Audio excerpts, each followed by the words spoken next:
The office was unusually quiet for a Tuesday morning, even with Christmas Eve just hours away. Most of the staff had taken the day off, leaving the Pellegrini building practically empty except for security and a handful of essential personnel. I sat at my desk outside Roberto's office, fingers flying across the keyboard as I finished organizing the last quarterly reports before the holiday break. 3 years. 3 years I'd worked as Roberto Pellegrini's executive secretary, and I still couldn't quite figure him out. He was precise, demanding, and maintained an emotional distance that felt more like a fortress than simple professional boundaries. I'd learned to read the subtle shifts in his expression, the slight tightening of his jaw when something displeased him, the way his fingers would tap once against his desk when he was thinking through a problem. I'd also learned, somewhere along the way, that I was hopelessly attracted to a man who barely seemed to notice I existed beyond my ability to manage his schedule and filter his calls. My phone buzzed. A text from Courtney Wells, my only real friend in this world of expensive suits and carefully measured words. Lunch in 20? There's a holiday market near the gallery district. I need to escape this place before I strangle someone with tinsel. I smiled despite myself. Courtney worked in accounting, 3 floors down, and had somehow decided I was worth befriending when I'd started here. She was blunt, funny, and completely unimpressed by the power dynamics that made everyone else in the building walk on eggshells. "Meet you in the lobby," I typed back. Roberto's door opened. He stepped out, already reaching for his coat with that fluid economy of movement that characterized everything he did. At 35, he commanded attention without trying. Dark hair, dark eyes that missed nothing, and a presence that made rooms go quiet when he entered them. "I have a meeting across town," he said without preamble. "I won't be back until after 6. If Rinaldi calls, tell him I'll have an answer by tomorrow." "Of course, Mr. Pellegrini." His gaze flickered to me briefly, and I caught something in his expression I couldn't quite name. He looked tired, I realized. The kind of exhaustion that came from carrying weight that never lightened. "Take an extended lunch if you'd like," he added, surprising me. "It's Christmas Eve. You shouldn't be stuck here all day." "Thank you, sir." He nodded once and was gone, leaving only the faint trace of his cologne in the air. Cedar and something darker. Something I'd never been able to identify, but that I associated entirely with him. 20 minutes later, Courtney and I were walking through the holiday market she'd mentioned, our breath visible in the cold December air. Vendors had set up along 2 blocks, selling everything from handmade ornaments to overpriced hot chocolate. "You have that look again," Courtney said, linking her arm through mine. "What look?" "The one where you're thinking about him but pretending you're not." I felt heat creep up my neck, despite the cold. "I don't know what you're talking about." "Sure you don't. Come on, it's Christmas Eve. Let's find something ridiculously expensive that we can't afford and then talk ourselves out of buying it. It's tradition." We wandered through the stalls, and I found myself relaxing for the first time in days. The market had that particular kind of magic that only seemed to exist during the holidays, when everything felt suspended between ordinary life and something warmer, more hopeful. Then I saw the sign. Estate sale auction, Gallery 12, today only, noon to 4 p.m. "Oh no," Courtney said, following my gaze. "I know that look too. That's your, I'm about to do something impulsive look." "I'm not impulsive. You bought a $200 coat last month because you said it reminded you of something your aunt used to wear. I had done that. And I'd regretted it immediately, but the coat had looked so much like the one Aunt Marie wore in the only photo I had of us together. She'd raised me after my parents died when I was 15, and losing her 2 years ago had left me feeling untethered in ways I still hadn't processed. "Just 5 minutes," I said. "I want to look." The gallery was smaller than I expected, but beautifully appointed. Items were arranged on tables with printed descriptions and starting bid amounts. Most of it was beyond my budget, jewelry and artwork that belonged in museums rather than in my tiny apartment. Then I saw it. A pocket watch, antique gold, sitting on a velvet cushion. The case was engraved with delicate scrollwork, and even from a distance, I could see initials carved into the metal. GP. My heart did something strange in my chest. I moved closer, drawn by an instinct I couldn't explain. The description card read, "Ladies' pocket watch, circa 1950s, Italian craftsmanship, gold-plated with original chain, Minor wear consistent with age. Starting bid, $250. GP, Giuliana Pellegrini. I knew the name from the few times Roberto had mentioned his mother over the past 3 years. She'd died 12 years ago, though he never spoke about how or why. I'd seen her photo once, on his desk. A beautiful woman with warm eyes and Roberto's same dark hair. "Vanessa, what are you doing?" Courtney appeared at my elbow. "That's gorgeous, but it's also way out of your price range. You can't seriously be considering, how much do I have in checking right now?" She blinked. "I don't know, maybe $500 if you haven't paid rent yet this month." "Why? Can I borrow $50? "Are you insane? That's a pocket watch from someone's dead grandmother. What are you going to do with it?" I couldn't explain it, not in a way that would make sense. But standing there, looking at those initials, I felt absolutely certain of 2 things. First, this watch had belonged to Roberto's mother. And second, he needed to have it back. "Trust me," I said quietly. Courtney stared at me for a long moment, then sighed and pulled out her wallet. "You're lucky I love you, and that it's Christmas. But if this turns out to be some weird stalker thing, I'm staging an intervention." The auction for the watch happened 20 minutes later. 3 other people bid against me, driving the price up in $50 increments. My palms were sweating by the time I raised my paddle for $300, certain I was about to be outbid. "Sold to number 47, the auctioneer called. I nearly collapsed with relief and terror in equal measure.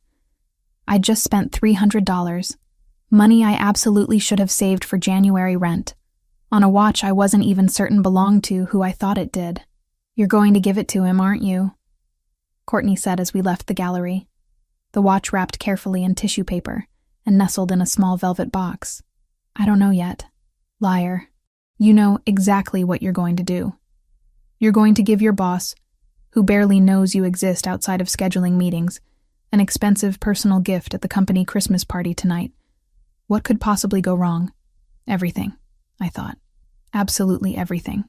But when I got home that evening and unwrapped the watch again, examining it under my desk lamp, I found an engraving inside the case. "To Giuliana, my light. Forever, A." Roberto's father had been named Antonio. I made my decision. The Pellegrini corporate Christmas party was held in the building's top-floor event space, with floor-to-ceiling windows that offered a view of the city lights. It was elegant, but restrained, much like Roberto himself. The staff mingled with champagne and carefully plated appetizers, while instrumental versions of Christmas classics played softly in the background. I'd changed into the nicest dress I owned, a deep burgundy that Courtney had helped me pick out last year. Nothing too flashy, nothing that would draw attention. Just presentable. Roberto stood near the windows, surrounded by a small group of senior associates.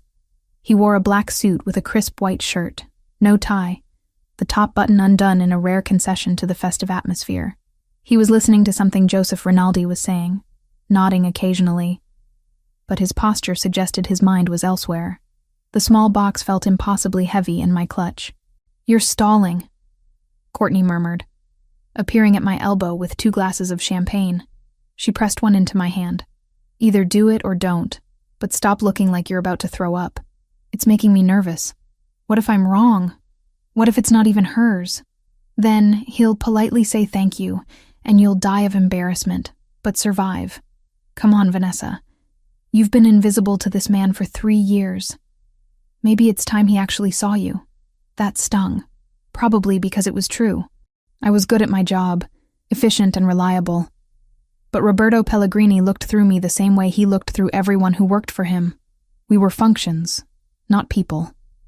Except sometimes, very occasionally, I'd catch him watching me with an expression I couldn't quite read. As if he were trying to solve a puzzle he hadn't realized existed. I drained half the champagne in one swallow, set the glass down, and crossed the room before I could talk myself out of it. The group around Roberto quieted as I approached.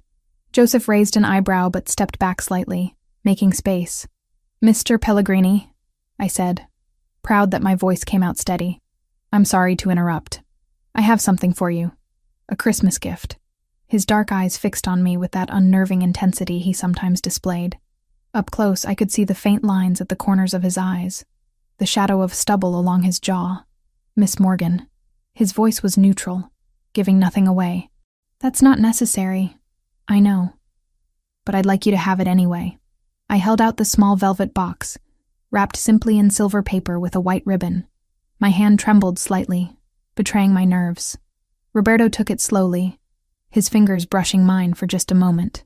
The room had gone quiet around us, I realized. People were watching.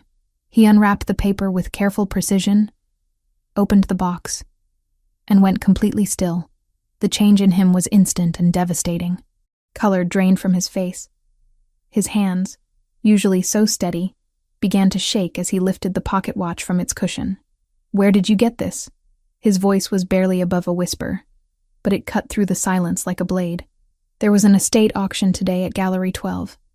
I saw it and thought, I wasn't sure, but the initials I thought perhaps it might have belonged to everyone out." The two words, delivered with quiet authority, sent the entire room into motion. Associates filed toward the exit without question, glasses abandoned, conversations cut short. Joseph paused at the door, looking back at Roberto with concern, but a single shake of his head sent even him away. Then it was just the two of us, standing in the sudden emptiness of the vast room. Roberto was still staring at the watch, his thumb tracing over the engraved initials with something that looked like disbelief. "This is my mother's watch," he said finally. "It disappeared the night she died, 12 years ago. The police never found it." My stomach dropped. "I didn't know. I just saw the initials and thought, how did you know about my mother's name? You mentioned her once. 2 years ago, you had a call from someone asking about a charity she'd supported. You told them Juliana would have wanted the donation to continue." He looked up at me then, really looked at me, and I saw something in his expression I'd never seen before. Vulnerability. Raw and unguarded. "You remembered that. I remember everything you tell me," I said quietly. "It's my job." "No," he shook his head slowly. "Remembering scheduling conflicts is your job. Remembering dead mothers is something else entirely." He moved to one of the windows, still holding the watch, and stood there for a long moment staring out at the city. I should have left. Should have given him privacy. But my feet wouldn't move. "She was wearing this the night she was killed," Roberto said without turning around. "The police report noted it missing. They assumed the killer took it, maybe sold it. But there was never any trace. And now you walk in here on Christmas Eve and hand it to me like it's nothing. I'm so sorry. If I'd known..." "No." He turned, and the intensity in his gaze pinned me in place. "Don't apologize. You gave me back something I thought was lost forever.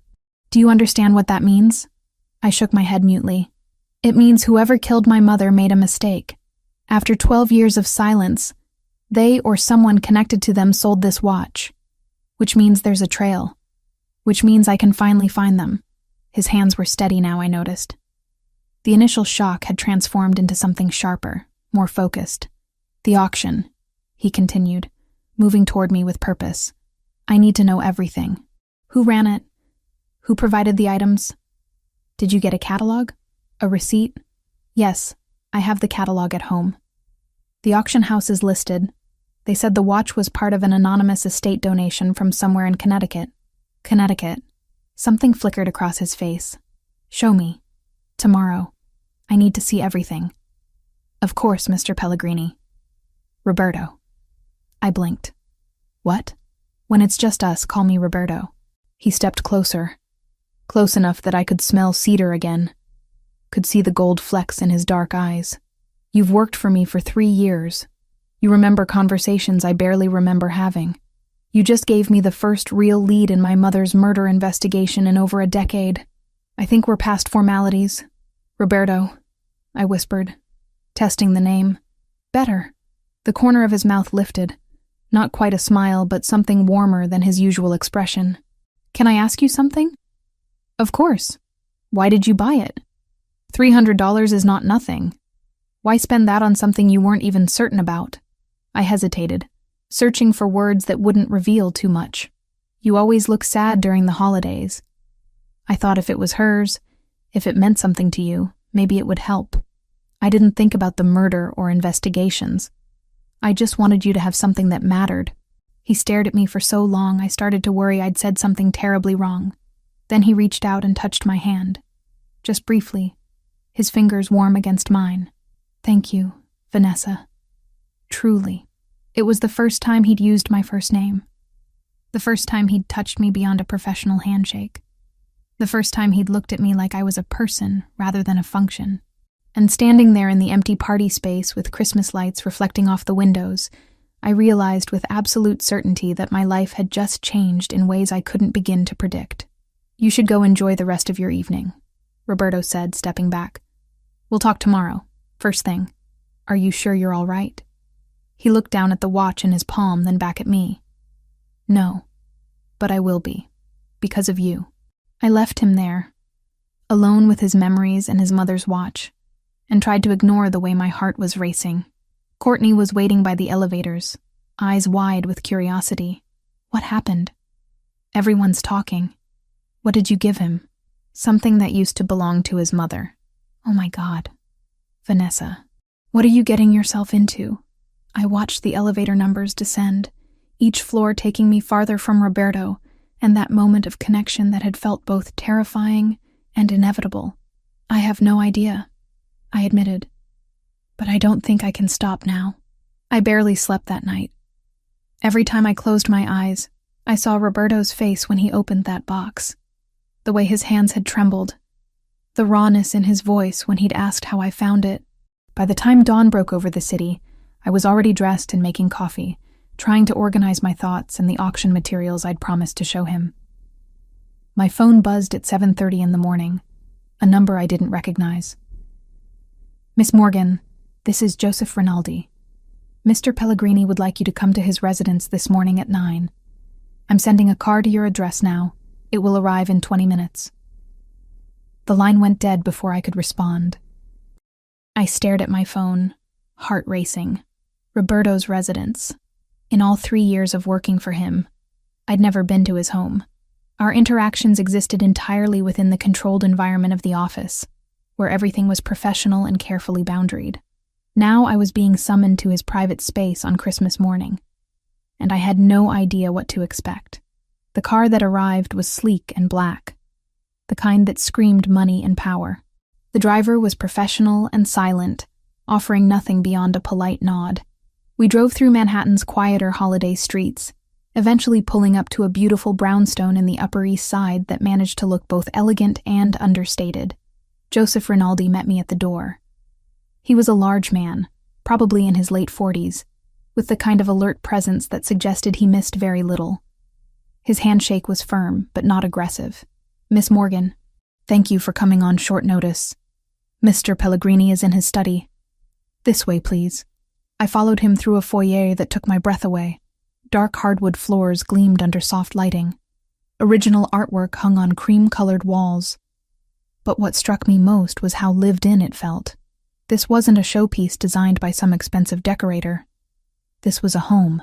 We passed a living room where I caught a glimpse of family photographs on a mantel, a kitchen with copper pots hanging from hooks, and herbs growing in small pots on the windowsill. Everything spoke of someone who actually inhabited this space, who cooked and read and lived here. "Coffee?" Joseph asked as we paused outside a closed door. "Thank you, but I'm already jittery." He nodded with something that might have been approval. Fair warning, he didn't sleep much last night. He's been making calls since 5 in the morning. Joseph knocked once, then opened the door without waiting for a response. Roberto's study was exactly what I would have expected if I'd ever let myself imagine it. Floor-to-ceiling bookshelves lined 2 walls, filled with volumes in what looked like multiple languages. A massive desk dominated the space, papers spread across its surface in organized chaos. But what caught my attention was the piano in the corner, a beautiful upright with sheet music still resting on the stand. Roberto stood by the window, phone pressed to his ear, speaking rapid Italian. He was dressed more casually than I'd ever seen him. Dark jeans, a gray Henley that showed the lines of his shoulders and arms. His hair was slightly disheveled, as if he'd been running his hands through it. He glanced up when we entered, and something in his expression shifted. Not softening exactly, but acknowledging my presence in a way that felt significant. "I'll call you back," he said into the phone, switching to English. He ended the call, and crossed to where I stood. Vanessa, thank you for coming. Of course. I brought everything from the auction. I pulled the catalog and receipt from my bag, along with the business card the gallery owner had given me. Roberto took them carefully, studying each document with intense focus. His fingers traced over the listings, pausing at the entry for his mother's watch. Estate donation from Connecticut, anonymous seller, he read aloud. 2 weeks ago. Joseph, can you... Already on it, boss. I've got contacts at the auction house. Give me an hour. Joseph left, closing the door behind him. The silence that followed felt weighted, full of things neither of us quite knew how to say. Would you like coffee? Roberto asked, gesturing to a small setup near the bookshelf. I made a pot about an hour ago. It's probably still good. The domesticity of the offer caught me off guard. Sure, thank you. He poured 2 cups with practiced ease, adding cream to mine without asking. I stared at him in surprise. You take it with cream, no sugar, he said, handing me the mug. You've been making my coffee for 3 years. I pay attention too. The casual revelation that he'd noticed something so small about me made warmth spread through my chest. I took a sip to cover my reaction, and nearly groaned. It was perfect, rich and smooth, and exactly how I liked it. This is really good. My mother taught me. She said life was too short to drink bad coffee. He smiled slightly, a real smile that transformed his usually guarded expression. She had very strong opinions about most things. Tell me about her, I said before I could think better of it. If you want to, I mean. You don't have to. Roberto moved to the piano, running his fingers lightly over the keys without pressing them. This was hers. She played beautifully, classical mostly, but she loved jazz too. She'd play for hours while I did homework at that desk. I could picture it. A younger Roberto, maybe 13 or 14, trying to concentrate on schoolwork while music filled the room. She was a chef, he continued. Not professionally, but she should have been. She could make anything taste extraordinary. Every Sunday she'd spend the entire day in the kitchen making these elaborate Italian meals. The whole family would come over. The house would be full of noise and laughter and the smell of garlic and tomatoes. His voice had gone soft, lost in memory. I stayed quiet, afraid to break the spell. She died on a Tuesday, December 26th, 12 years ago. Someone broke into our home while my father was at a business dinner and I was at college.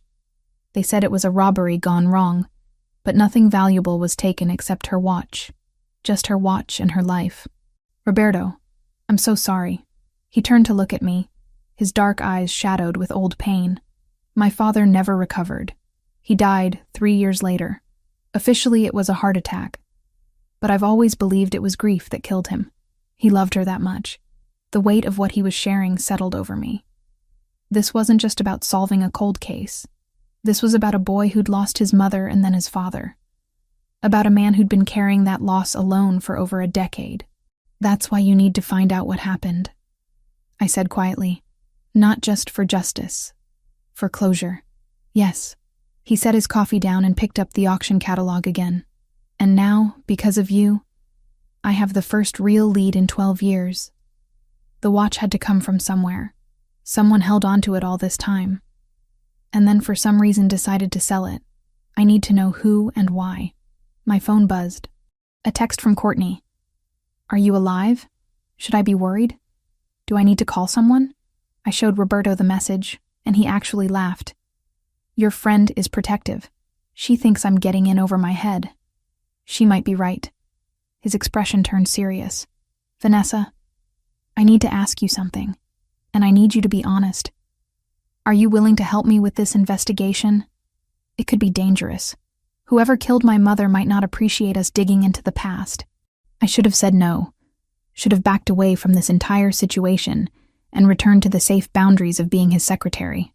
But looking at him, seeing the hope and determination in his eyes, I couldn't do it. Yes, I'll help however I can. Why? The question was direct, searching. You barely know me outside of work. This isn't your problem. Because you looked broken last night and I wanted to fix it. Because in 3 years, I've fallen for a man who barely knew I existed until yesterday, because something in me recognizes something in you. And I can't walk away from that, because it's the right thing to do," I said instead, "and because no one should have to carry something like this alone." Joseph returned before Roberto could respond, carrying a laptop. "Got something." The auction house confirmed the items came from an estate sale in Stamford, Connecticut. Small operation. Handled the liquidation of a property after the owner died last month. They sent everything to various auction houses throughout the region. "Do we have a name?" Roberto's voice had shifted back into business mode, sharp and focused. "Arbin Krasniki. 62 years old, died of cancer. The house and contents were being sold to cover medical debts." Roberto went very still. "Albanian." "Yeah. And here's where it gets interesting." Joseph turned the laptop around, showing us a grainy photograph. "This is Krasniki from about 15 years ago. He was an associate with the Albanian organization that operates out of Brooklyn. Low-level stuff, mostly, but he had connections. The Albanians have always denied any involvement in my mother's death. Maybe they were telling the truth about organization involvement," Joseph said carefully. "But this guy could have been freelancing. Or maybe he just bought the watch off whoever really did it." I studied the photograph. The man looked ordinary, unremarkable, not like someone who'd been connected to murder. "I need to know everything about him," Roberto said. "Where he worked, who he associated with, bank records if you can get them, and I want to know exactly what other items were in that estate sale. Already requested the full inventory from the auction house. Should have it by this afternoon." "Good. Vanessa, I need you to come with me to the gallery where you bought the watch. The owner might remember you, trust you more than she'd trust me. We need to find out if there's anything else she knows about where this came from." "Now?" I asked. "Yes. Time matters. If whoever sold these items realizes the watch might lead back to them, they could disappear." He looked at me intently. "Is that a problem?" I thought about my empty apartment, about the fact that I'd cleared my schedule for the holiday week, about Courtney's warning that I was getting in over my head. No problem at all. The gallery was closed for the holiday, but Roberto had ways of making things open. 20 minutes after we arrived, the owner appeared, looking flustered but cooperative. Her name was Margaret Hale, a woman in her 60s with sharp eyes and careful manners. "Mr. Pellegrini, I'm not sure what I can tell you that isn't already in the catalog," she said, unlocking the door and ushering us inside. "Miss Morgan purchased an item from you yesterday. A pocket watch. We're trying to track down its provenance." Margaret's gaze landed on me, and recognition flickered. "Oh yes, the young woman who was so determined. You outbid 3 other people for that watch. It belonged to my mother," Roberto said quietly. "It was stolen 12 years ago. I need to know how it ended up in your auction." Her expression softened. "I'm so sorry. All the items came from a consignment company that handles estate liquidations. They sent us photographs and descriptions. We list them. They take a cut of the sale. It's all very standardized. Do you have security footage from when the items were delivered?" "Possibly. Let me check." She disappeared into a back office. Roberto moved to stand beside me near the window. Outside, the city was slowly waking up, people emerging for post-holiday sales and late brunches. "You're very calm about all this," he observed. "Should I be panicking?" "Most people would be. You just found out you're helping investigate a 12-year-old murder connected to organized crime." I turned to look at him. "Most people haven't spent 3 years watching you work. I know how you operate, Roberto. You're methodical and careful. You wouldn't put me in actual danger." I meant it, not because I believed we were untouchable, but because you never walked into a risk blind. You planned, you layered protection, and you gave the people around you a choice.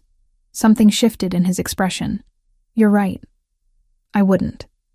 But that doesn't mean danger won't find us anyway." Margaret returned with a flash drive, security footage from 2 weeks ago when the delivery was made. "You're welcome to review it." We watched the footage on her computer. 2 men, both looking professional in delivery uniforms, wheeling in boxes. One of them was older, gray-haired, with a slight accent when he spoke to Margaret. "That's him," Joseph said from behind us. I hadn't even heard him enter. "That's Krasniki. 2 weeks before he died, He personally delivered items to be auctioned. Why would he do that himself? I asked. If he was sick, why not send someone else? Roberto's jaw tightened. Because these items were important. Valuable, either monetarily or for other reasons. He wanted to make sure they were handled correctly. Or, Joseph added grimly, he was tying up loose ends before he died, getting rid of evidence. We spent the next 6 hours tracking down every lead. Joseph made calls while Roberto and I reviewed documents. The auction house sent over the full inventory from Krasnicki's estate. Most of it was unremarkable, ordinary household items, and some decent antiques. But mixed in were several pieces of jewelry, artwork, and collectibles that had no clear provenance. This is a collection, Roberto said, spreading photographs across Margaret's desk. These aren't things someone accumulates normally. These are trophies. The word sent ice down my spine. You think he stole all of these? I think he acquired them through less than legal means over a long career. The watch wasn't the only thing he took. By the time we left the gallery, evening had fallen. I was exhausted, running on coffee and adrenaline. Roberto noticed, because of course he did. When did you last eat? He asked as we stood on the sidewalk, breath visible in the cold air. Breakfast, I think. He shook his head. Come on, there's a place nearby. Roberto, I should probably head home. It's not safe. The blunt statement stopped me cold. What? If Krasnicki was connected to my mother's murder, and his property has now been distributed through auctions, there's a chance someone is watching to see who buys what. You bought the most significant item. That makes you visible. You think someone might come after me? I think I'm not willing to take that chance.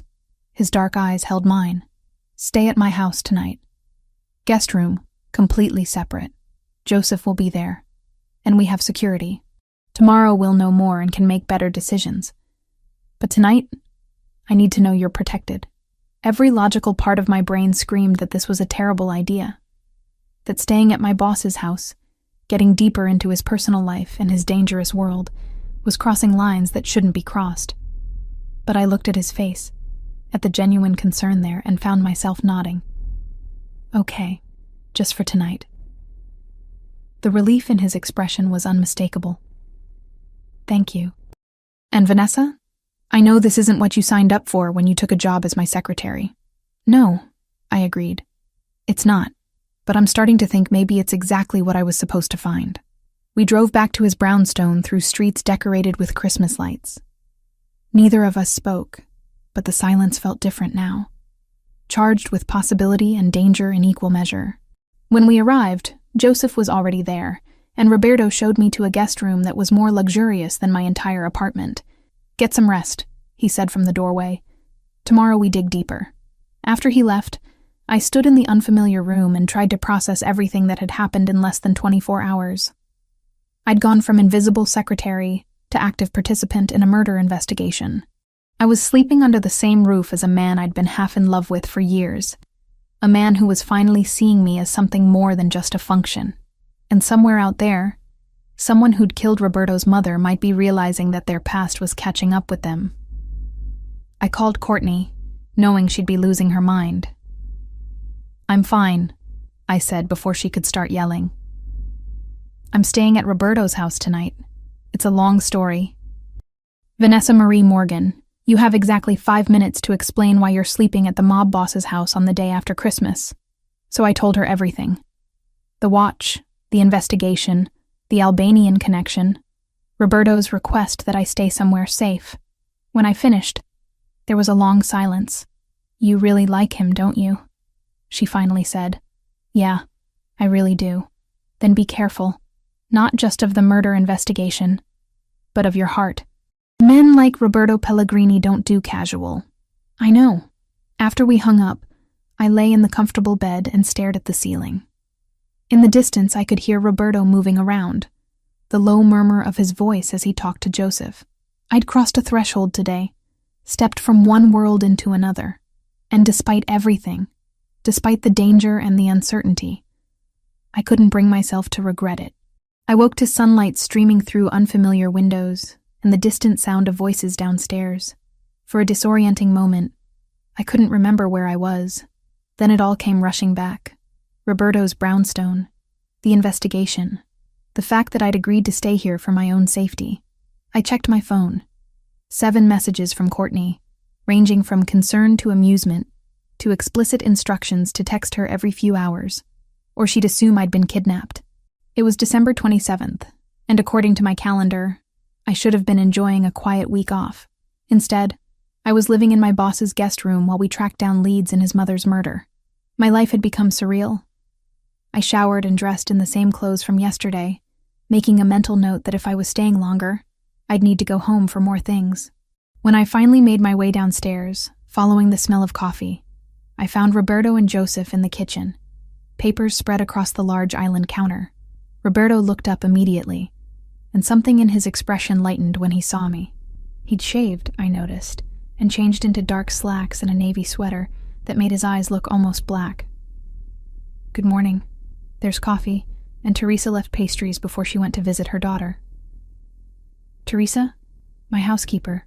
She usually comes 3 times a week, but I gave her the holiday off." He poured me a cup of coffee without asking, adding cream just the way I liked it. The casual domesticity of the gesture made my chest feel tight. "Thank you." Joseph nodded at me in greeting. "Miss Morgan, we've been making progress. Got the full background on Krasniki this morning." I took a seat at the counter, cradling the warm mug. "What did you find?" He was born in Albania, immigrated in 1985, worked various jobs before getting involved with the Albanian organization in Brooklyn. Never arrested, but his name appeared in several investigations over the years. Money laundering mostly, some suspected involvement in stolen goods trafficking. Roberto slid a photograph across the counter to me. This was taken in 2010 at a restaurant in Brooklyn. "Recognize anyone?" I studied the grainy surveillance photo. Several men sat around a table, and there in the background, partially obscured, was the same gray-haired man from the auction house footage. "That's him, Krasniki. And these 3 men at the table are all high-ranking members of the Albanian organization. 2 of them are still active. One died in 2018. The weight of what he was showing me sank in. So he definitely had connections. Deep ones." Roberto's jaw tightened, which makes it even more significant that he had my mother's watch. Either he took it himself, or someone gave it to him. "There's more," Joseph said, pulling up something on his laptop. I got into his bank records. 2 weeks before the items went to auction, he moved everything he had into his daughter's name. $23,000. Not a fortune, but significant for someone who'd been living modestly. "He knew he was dying," I said quietly. "He was settling his affairs." "Exactly.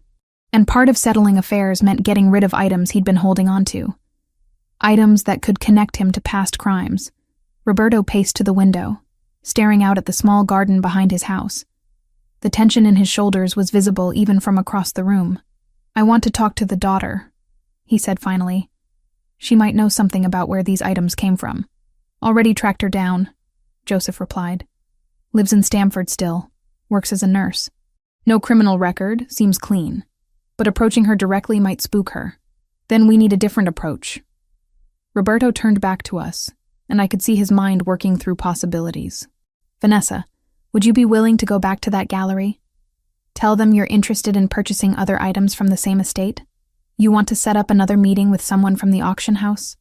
I want to create a situation where Krasniki's associates, if he had any, might show themselves. If someone else was involved in my mother's death, they might be nervous about these items surfacing. Nervous enough to reach out to the auction house asking questions." It was clever, I realized. Using me as bait without actually putting me in direct danger. "I can do that," I said. "You don't have to." Roberto's voice was careful. "This isn't your responsibility. I know, but I'm already involved, and I want to help." Something passed between us in that moment, an understanding that went beyond words. Joseph cleared his throat, breaking the spell. "I'll set it up. But we do this carefully, with full security coverage." The next 2 days passed in a strange rhythm. Roberto insisted I stay at the brownstone, and Courtney covered for me at the office, telling anyone who asked that I'd taken extended holiday time. I spent my mornings helping Roberto and Joseph sort through documents and background information. Afternoons, I'd retreat to the library upstairs, a beautiful room lined with books in Italian and English, and try to process everything that was happening. Roberto worked constantly, making calls, reviewing files, planning next steps. But he also made sure I ate, checked on me regularly, and in the evenings we'd find ourselves talking about things that had nothing to do with the investigation. I learned that he'd wanted to be an architect before family obligations pulled him into the business, that he still played piano sometimes, late at night when he couldn't sleep, that his mother had taught him to cook, and he found it meditative when the stress of leadership became overwhelming. He learned that I'd lost my parents in a car accident when I was 15, that my aunt had raised me until she died 2 years ago, that I'd taken the job as his secretary because I needed stability and health insurance, but that I'd stayed because I found the work meaningful, even when he barely seemed to notice I existed. "I noticed," he said quietly on the second evening as we sat in his living room. "I've always noticed you, Vanessa. I just couldn't let myself acknowledge it. Why not? Because people close to me become targets. My mother died because someone wanted to hurt my family. I couldn't risk that happening again to someone I cared about. The admission hung in the air between us. Someone I cared about. Past tense, I realized. As if he'd moved beyond that fear into something else. On December 29th, everything came together. Margaret from the gallery called, exactly as we'd hoped. A man had contacted her, asking about other items from the Krasniki estate. He wanted to know if anyone had purchased multiple pieces, and if so, could he get their contact information. I told him absolutely not, Margaret said when she called to inform us. But I thought you should know someone is definitely interested. Did he leave a name? Roberto asked, phone on speaker so Joseph and I could hear. He said his name was Victor, no last name. He had an accent, Eastern European maybe. He seemed nervous. Roberto and Joseph exchanged glances. Did he say why he wanted the information? He claimed he was a collector, that these items might have historical significance to his family. But something felt off about him. After the call ended, Roberto made a decision. We're going to meet this Victor, but we do it on our terms, in a controlled environment. That's how I found myself later that afternoon, walking into a different gallery in Soho with a small jewelry box in my hand and a wire taped to my ribs. The plan was simple. I'd approach the gallery asking about consigning jewelry I'd inherited. Roberto had provided the pieces, family items from his mother's collection that he'd held on to. If Victor was watching for people interested in the Krasniki estate, he might approach me. Roberto was in a van 2 blocks away, listening to every word. Joseph and 2 other men I'd been introduced to that morning were positioned around the gallery, looking like ordinary customers. The gallery owner, a younger man named David, who knew nothing about our real purpose, was enthusiastically explaining consignment terms when I felt someone watching me. I turned slightly and saw him. Late 50s, graying hair, expensive coat, studying me with sharp attention. "Excuse me," he said, approaching with a careful smile. "I couldn't help but overhear. You're consigning jewelry? I'm considering it. These pieces belong to my grandmother. May I?" He gestured to the box. I opened it, showing him an ornate bracelet and matching earrings. His eyes widened slightly. "These are Italian, early 20th century. Beautiful craftsmanship. You know jewelry?" I kept my voice friendly, curious. "I'm a collector of sorts. Always interested in pieces with history." He paused, then added carefully, "Have you been to other galleries recently?" "I'm looking for items from a specific estate sale." My heart raced, but I kept my expression neutral. "Actually, I bought something at an auction last week. A pocket watch. It was so beautiful I wondered if there were other pieces from the same collection." His entire demeanor changed, sharpening with interest. "The Krasniki estate? You purchased from that sale?" "I don't remember the name, but it was at Gallery 12. The watch with the initials GP. It wasn't a question. That was a significant piece. Very significant." In my ear, I heard Roberto's voice through the tiny receiver Joseph had given me. "Keep him talking. Do you know something about it?" I asked, injecting genuine curiosity into my tone. The engraving suggested it might have a story. Victor glanced around the gallery, suddenly cautious. "Perhaps we could discuss this somewhere more private? I may be able to provide information about that watch's provenance." "Why would you know about it?" Because Arben Kresniki was my uncle. And that watch should never have been sold. The admission sent ice through my veins. Your uncle? He was a complicated man who collected many things over his life. Some of those items have significant value to my family. I'd be willing to pay handsomely to recover them. I already gave the watch to someone, I said carefully. A gift. His expression darkened. That's unfortunate. Who did you give it to? A friend. Someone who collects antiques. I would very much like to meet this friend.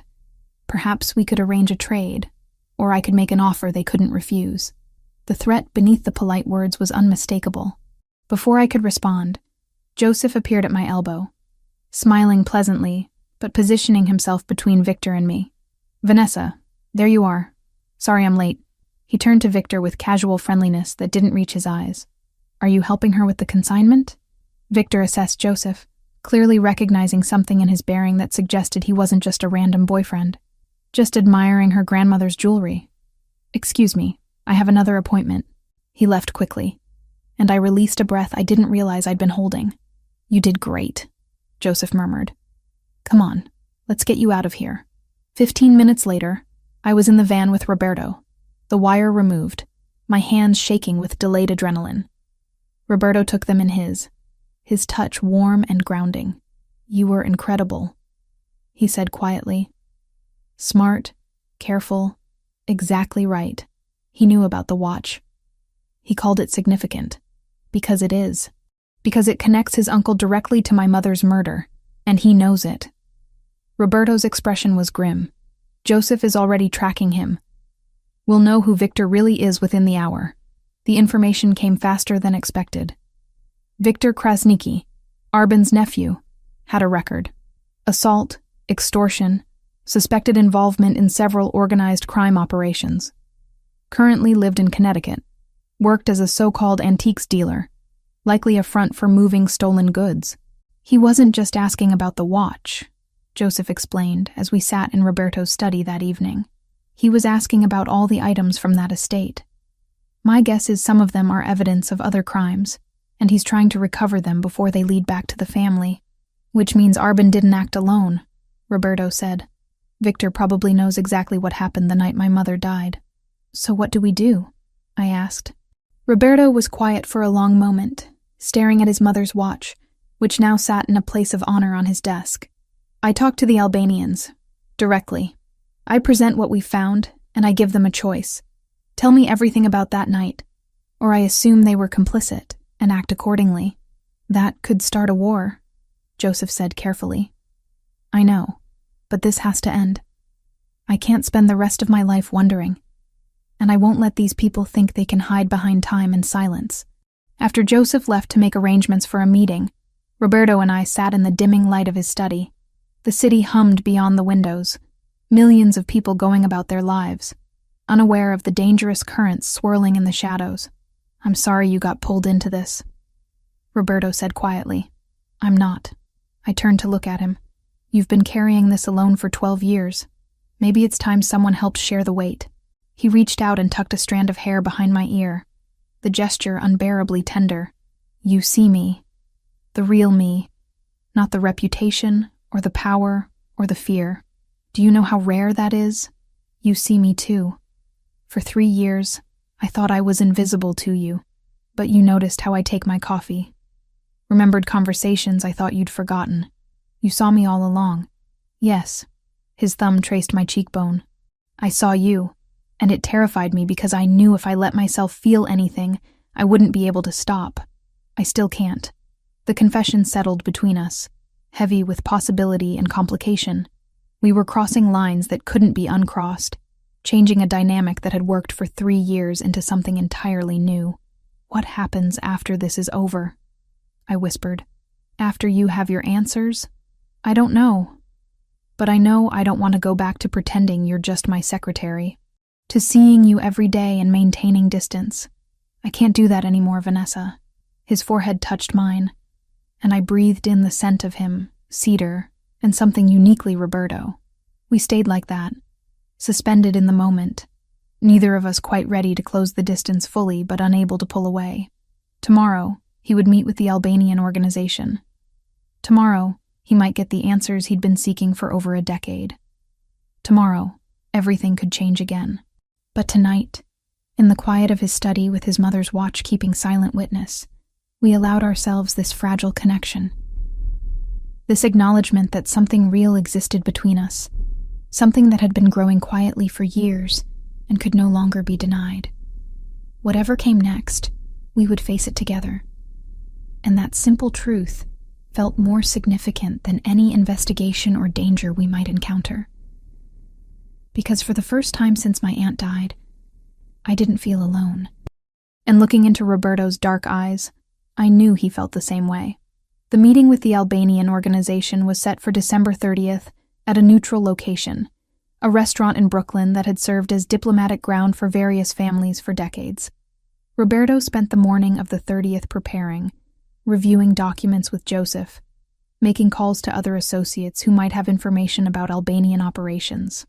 I watched him work, seeing the layers of strategy and calculation that went into every decision. This wasn't just about confronting them with evidence. It was about positioning, about presenting strength while leaving room for negotiation, about understanding that sometimes the truth came wrapped in compromise. "I need you to go into the office this morning," Roberto said as I poured my third cup of coffee. "There are contracts that need filing before year-end, and some correspondence that can't wait until after New Year's. Joseph will drive you, and I'll have security stay with the building." The return to normal responsibilities felt jarring after days immersed in investigation. "Of course. What time is your meeting?" 2:00. "It'll take several hours, probably. I'll call you when it's done." Something in his tone made me look up. He was worried, I realized. Not about the meeting itself, but about how I'd react to being separated, to knowing he was walking into potential danger while I filed paperwork. "I'll be fine," I said quietly. "And so will you. You're too smart to let this go badly." His expression softened. 3 years, and you never once questioned my decisions or second-guessed my judgment. Even now, when you have every reason to be concerned, you trust me. Should I not? You should. I'm just not used to it mattering this much. The drive to the office felt surreal.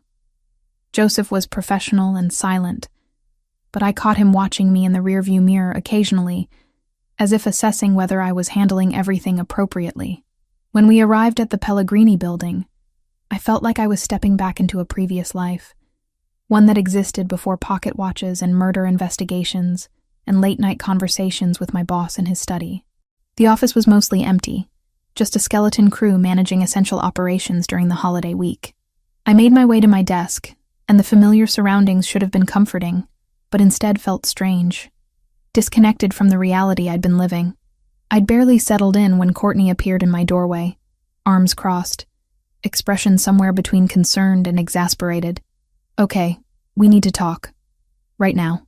I glanced toward Roberto's empty office, then back at my friend. "Come in. Close the door." She did, then immediately pulled a chair close to my desk and fixed me with a stare that demanded honesty. "You've been living at his house for 3 days. You look exhausted, but also like something fundamental has shifted. And before you try to deflect, I already know about the murder investigation, because I'm not stupid and I have access to some of the files you've been requesting. So talk to me, Vanessa. What is actually happening?" I wanted to maintain professional boundaries, to keep the personal separate from the professional. But Courtney had been my friend through my aunt's death, through countless lonely evenings when I felt invisible in my own life. She deserved the truth. "I found his mother's watch at an auction," I started. And then the whole story spilled out.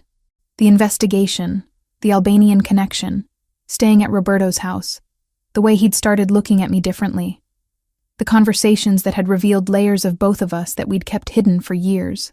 When I finished, Courtney was quiet for a long moment, processing everything I'd said. "You're falling for him," she finally stated.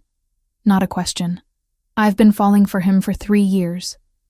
The difference is now he's falling back. Vanessa." She leaned forward, taking my hands in hers. "I love you, so I'm going to say this as gently as I can. Men like Roberto Pellegrini exist in a world we can't fully understand. Power, danger, loyalty, violence. It's not just his job, it's his entire life. Are you really ready for what being with him would mean? I don't know, I admitted. But I know I can't go back to pretending I don't care. And I don't think he can either. Then you need to decide if you're all in or all out. Because halfway with someone like him isn't an option. It'll destroy you both. She was right, I knew. This wasn't a normal relationship where we could casually date and see where things went. Everything with Roberto carried weight. Consequences that rippled outward in ways I was only beginning to understand. We spent the next 2 hours working through the contracts and correspondence, falling into the familiar rhythm of professional tasks. But my mind kept drifting to that restaurant in Brooklyn, wondering how the meeting was going, whether Roberto was getting the answers he needed. My phone buzzed at 4:30. A text from Roberto. Meeting ongoing, running late, stay at the office until I can send someone to get you. I showed Courtney the message. She raised an eyebrow.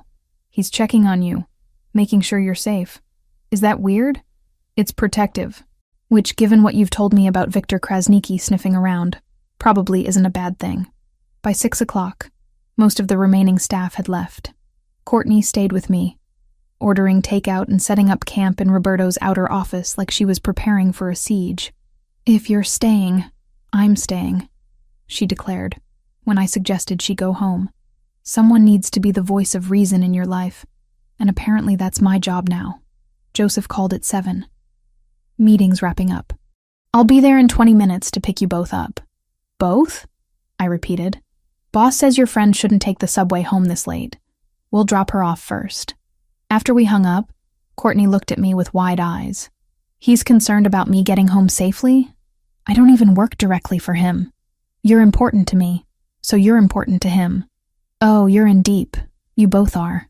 Joseph arrived exactly 20 minutes later, and we piled into the SUV. Courtney gave her address in Queens, and we dropped her off first. She hugged me before getting out, whispering, "Be careful with your heart, but also, be brave." Then it was just Joseph and me in the vehicle, heading back to Roberto's brownstone through evening traffic. How did the meeting go? I finally asked. Joseph was quiet for a moment, choosing his words carefully. They denied direct organizational involvement. Claimed Arben Krasniqi was operating outside official channels, that if he was involved in Mrs. Pellegrini's death, it was freelance work. Do you believe them? I believe they're scared. The boss presented evidence that was hard to refute, and he made it clear that he could make this very uncomfortable for them if they weren't forthcoming. They agreed to compensation and to provide any information they have about that night. So it worked. It worked. But it also means we're waiting on them to deliver, which puts us in a vulnerable position. The boss doesn't like waiting, especially not when answers about his mother are involved. When we arrived at the brownstone, Roberto was already there, standing in the living room with a glass of something amber in his hand, staring into the unlit fireplace. He looked exhausted, the weight of the day etched into his posture. "Thank you, Joseph," he said without turning around. "That's all for tonight." After Joseph left, silence settled over the house. I set my bag down, unsure whether to approach or give Roberto space to process whatever had happened at that meeting. He made the decision for me, turning and crossing the room to where I stood. Without a word, he pulled me into his arms, holding me tightly against him. I could feel the tension in his body, the barely controlled emotion he was containing. "Are you okay?" I asked quietly, my face pressed against his shoulder. "I don't know." His voice was rough. "They claim my mother's death was a transaction gone wrong, that Krasniqi was hired by someone outside their organization to handle a problem, and that she was collateral damage. They say they'll provide documentation, recordings if they exist. Anything that might identify who actually ordered it. That's good, isn't it? That's progress. It's something.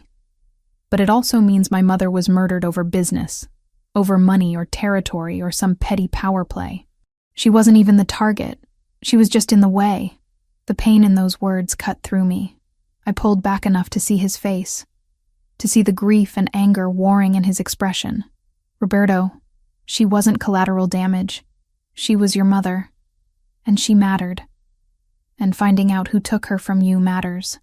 The why doesn't change that." His hand came up to cup my face, thumb brushing across my cheekbone. "How do you always know what to say?" Because I lost my parents too. I know what it feels like to need answers, even when those answers hurt. We stood there for a long moment, and I saw him struggling with something, some decision he was trying to make. Finally, he stepped back, creating distance that felt deliberate. Vanessa, I need to tell you something, and I need you to really hear it. My heart sank. This was the speech where he told me to leave, to go back to my normal life, to forget everything that had happened between us. When I hired you 3 years ago, it was because you were competent, professional, and came with excellent references. I needed someone who could manage chaos without creating more of it. That's all you were supposed to be. I nodded, bracing myself for what came next. But somewhere along the way, you became more than that. You became the only stable constant in a life that feels like it's constantly shifting.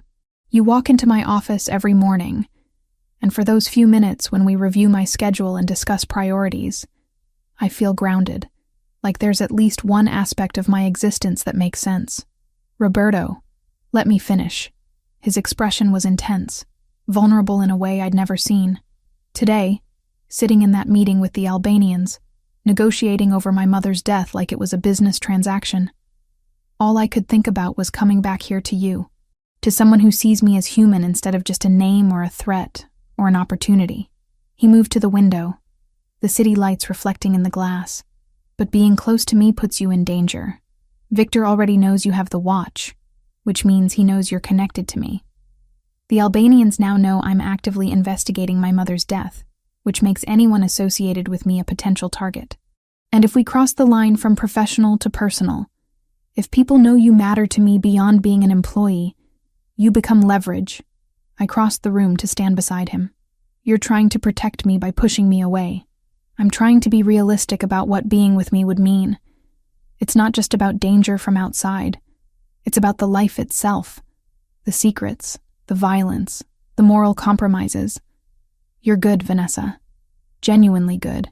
You shouldn't be dragged into this world. For 3 years, I'd watched Roberto make decisions for other people, always certain he knew what was best. I'd never challenged him, never pushed back. But this wasn't about business or strategy. This was about us, and he didn't get to decide unilaterally what I could or couldn't handle. That's not your choice to make, I said firmly. He turned to look at me, surprise flickering across his face. You don't get to decide what I can handle or what I'm willing to risk. Yes, being close to you is dangerous, but walking away and spending the rest of my life wondering what if is its own kind of danger. I've spent too much of my life being invisible, playing it safe, never taking chances because I was afraid of getting hurt. I stepped closer, holding his gaze. My parents died when I was 15. One moment they were there, the next they were gone, and I never got to tell them all the things I should have said. My aunt raised me, loved me, and I lost her too. I know how fragile life is, how quickly everything can change. So don't tell me to walk away to keep me safe, because safety isn't the same thing as living. Roberto's jaw tightened, emotions warring across his face. You don't understand what you're saying yes to. Then help me understand. But don't make this decision for me and pretend it's for my benefit. I'm already involved emotionally. I'm already in danger if Victor or anyone else wants to use me against you. Keeping distance now doesn't change that. Vanessa, I lost my parents, my aunt, everyone I loved. And yes, that hurt. But you know what hurt more? All the things I didn't say. All the moments I wasted being careful instead of honest. I'm not going to do that again. Not with you. The silence that followed felt charged, electric. Roberto's hands flexed at his sides, and I could see him fighting against every instinct that told him to maintain control, to keep distance, to protect me even from himself. If we do this, he said finally, voice low and strained, there's no going back. Once you're truly part of my life, you can't unsee what you'll see. You can't unhear the conversations or unknow the things you'll learn about what I do, who I am. I already know who you are. I've worked for you for 3 years. I've seen you make hard decisions, seen you protect the people under your care, seen you carry the weight of responsibility that would crush most people. I'm not naive, Roberto. I know you're not a saint, but I also know you're not a monster. He closed the remaining distance between us, his hands coming up to frame my face. "You have too much faith in me. I have exactly the right amount." We stood there, foreheads almost touching, breathing the same air. The tension between us was unbearable. Every nerve in my body screaming for him to close that final distance, to stop talking about barriers and just let himself feel. "I want to kiss you," he admitted, voice rough. "I've wanted to for longer than I care to admit. But once I start, I won't want to stop. And that terrifies me because I've spent 12 years building walls, and you've walked through every single one without even trying. Then maybe it's time to stop being terrified." His thumb traced my lower lip. The touch feather-light but devastating. "Tomorrow, the Albanians will deliver whatever information they have. I'll be one step closer to knowing who killed my mother. Everything in my life is about to change. I know, and you're still standing here, knowing all that, asking me to let you in. I'm not asking anymore. I'm telling you, I'm already in, Roberto. I've been in for a long time. The only question is whether you're brave enough to admit the same thing." Something broke in his expression, the last of his resistance crumbling. But instead of kissing me, instead of giving in to the attraction that had been building for days, he pulled me into his arms and just held me, tightly, desperately, like I was an anchor in a storm he'd been weathering alone for too long. "I'm brave enough," he whispered against my hair. "I just needed to know you were sure. I'm sure." We stood there in his living room, wrapped in each other, city lights twinkling beyond the windows. We hadn't kissed, hadn't crossed that final physical line. But we'd crossed something more fundamental. We'd admitted the truth, stripped away pretense, and chosen each other despite every logical reason not to. Tomorrow would bring new challenges, new information, new complications. But tonight, in the quiet safety of his home, we allowed ourselves this moment of honesty, this acknowledgement that whatever came next, we would face it together. And that simple truth felt more intimate than any kiss could have been. New Year's Eve arrived with gray skies and the promise of snow. Roberto spent most of December 31st on the phone, his voice sharp and controlled as he coordinated with Joseph and other associates. The Albanians had promised delivery of documents by end of day, and the tension in the brownstone was thick enough to cut. I'd made coffee 3 times already, more for something to do with my hands than because anyone actually needed it. We'd crossed an emotional threshold the night before, admitted feelings we'd both been hiding, but the physical distance between us remained. Roberto was focused entirely on the investigation, and I understood why. This was what mattered. What had mattered for 12 years. Everything else, including us, had to wait. Joseph arrived at noon carrying a sealed box and a laptop. His expression was grim, as he set both on the dining room table Roberto had converted into a makeshift command center. "They came through," Joseph said without preamble. "Everything they claimed to have. Crime scene photos, internal communications, and a recording." "A recording?" Roberto's voice was carefully neutral, but I saw his hands tighten on the edge of the table. "Confession. Arben Krasniki made it 3 weeks before he died, apparently as insurance or maybe just to clear his conscience. His nephew Victor had it, turned it over as part of the deal with the Albanians." Roberto opened the box methodically, pulling out folders and envelopes. I watched him work, saw the control he maintained even as his world was potentially about to shift again. He opened the first folder, and I caught a glimpse of photographs before he angled them away from my view. Crime scene images, I realized. His mother's death, captured in clinical detail. "Vanessa, you don't need to see this," he said quietly. "I'll be in the kitchen if you need me." I retreated, giving him space but staying close enough to be available.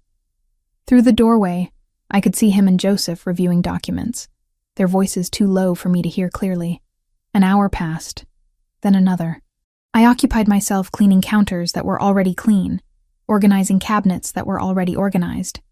Then I heard it. Roberto's voice, raised in a way I'd never heard before. "No, that's not possible. Check again." I moved to the doorway. Roberto was standing now, hands braced on the table, staring at Joseph with an expression of absolute disbelief.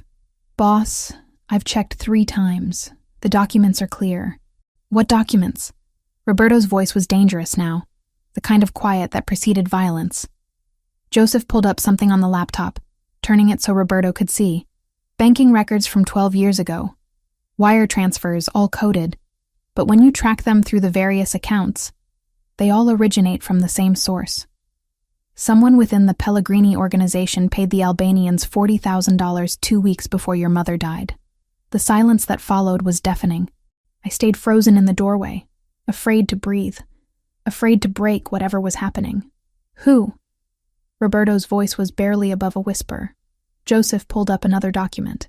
The account belongs to a shell company. It took some digging, but the company was registered to Silvio Pellegrini. I watched the color drain from Roberto's face. Silvio.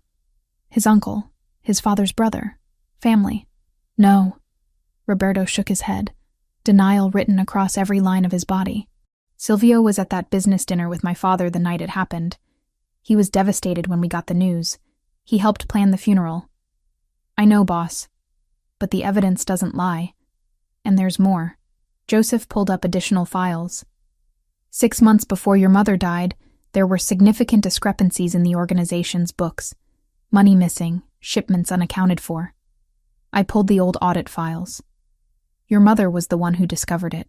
Understanding dawned on Roberto's face, horrible and complete. She found out he was stealing. Yeah. And based on the timeline, she confronted him about 2 weeks before her death.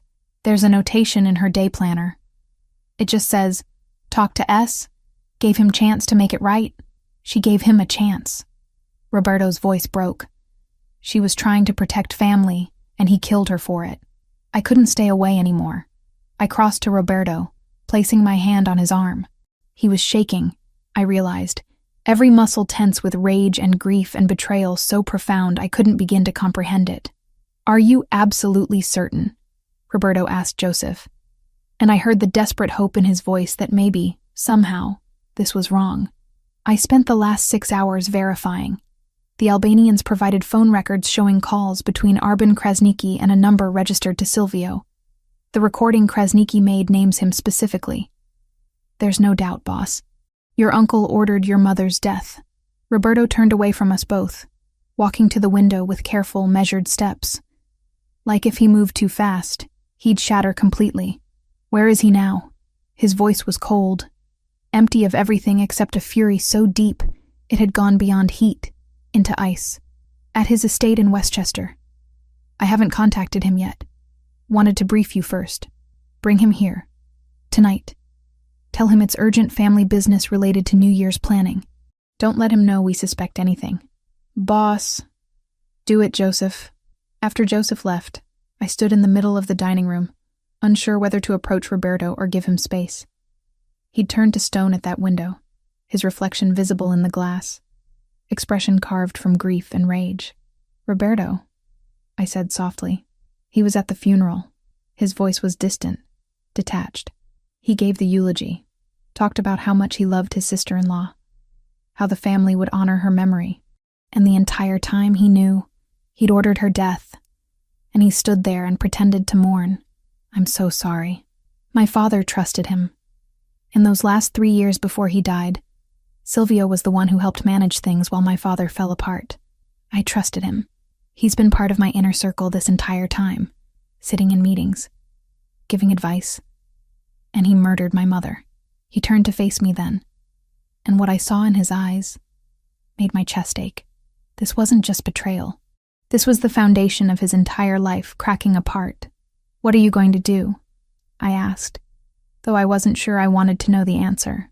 I don't know. He rubbed his hands over his face. In my world, this kind of betrayal has one answer. But he's family. Blood. My father's brother. If I do what every instinct tells me to do, I become exactly what everyone fears I am. Or you choose justice over revenge. There's a difference. Is there, in this world? I crossed to him, taking his hands in mine. They were cold, trembling slightly. Yes. You've been looking for truth for 12 years, not just vengeance.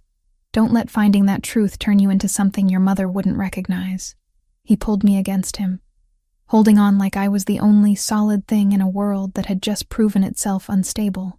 We stood there for a long time. his heart beating hard against my chest, his breath uneven. When Joseph returned 3 hours later, he brought news that Silvio would arrive within the hour.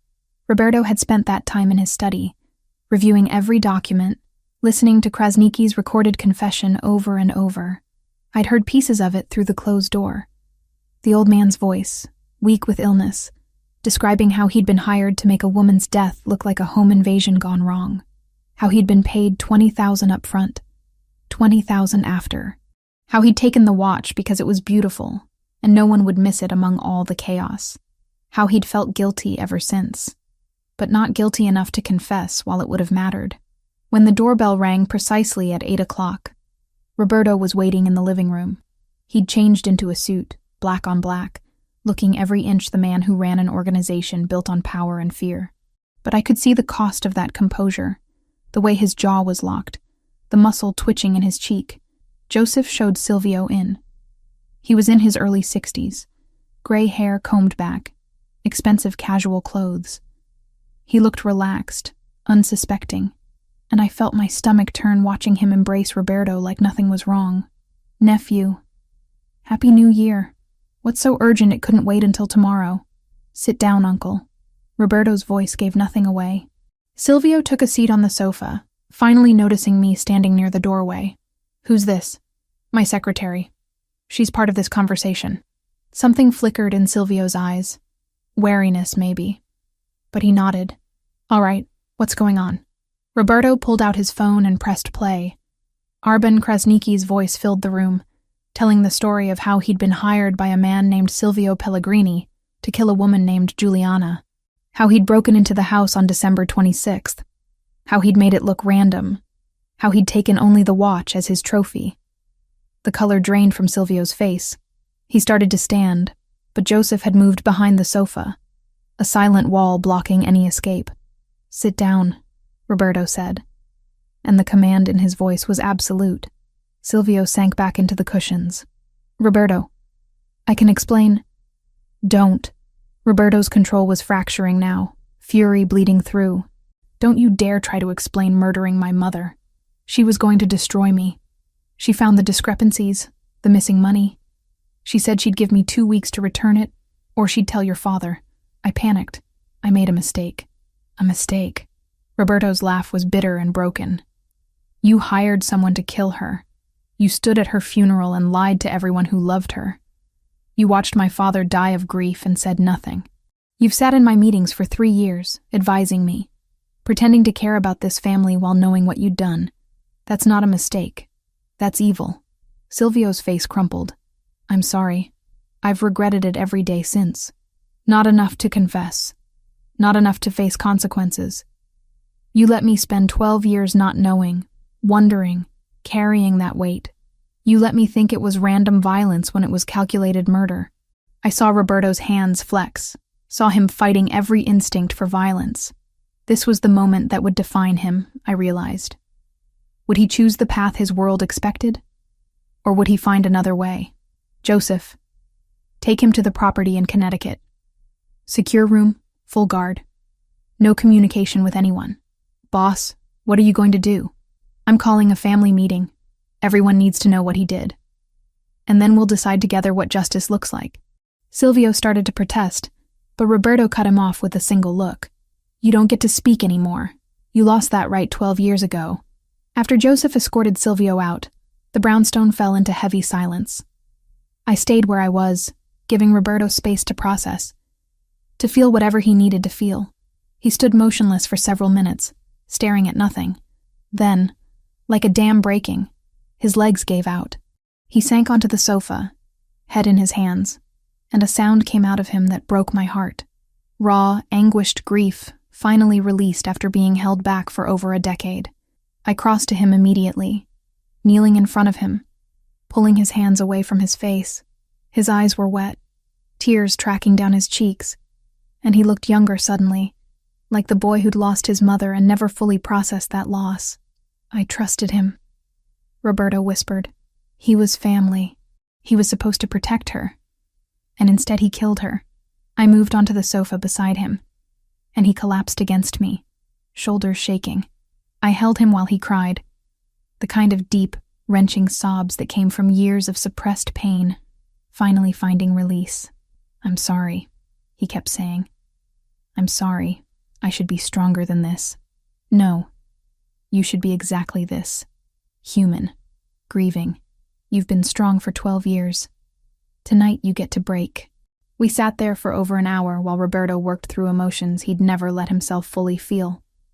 The betrayal, the rage, the grief for his mother and his father, the loss of innocence and trust.